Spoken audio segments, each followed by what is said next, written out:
gbogbo ẹ̀yin wa ẹ máa wo Bisi Ologe Show pẹ̀lú Bisi Edunjobi.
Bisi Ologe Tv Show.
In the last 2 hours, we're still on the road. Millions and millions of persons saying, "Is that still a president? Go and vote ABC." Lagosians are saying ABC and nothing else. I still want you, nothing else. Nigerians are saying it's a still want you and nothing else. Watch this.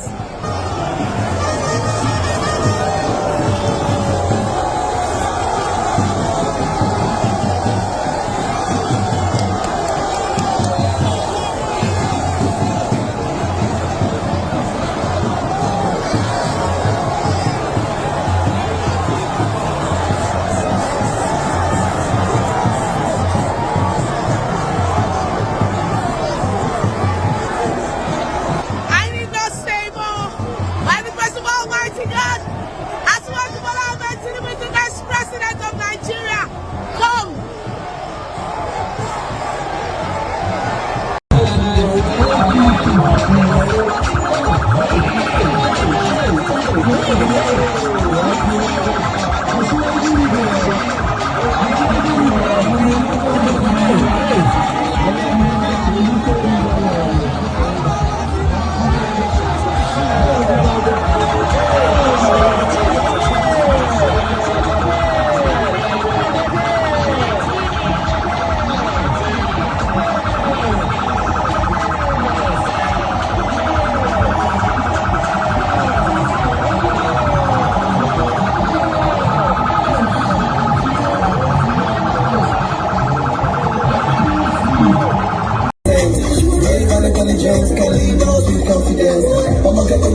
unity, Lagos is the way.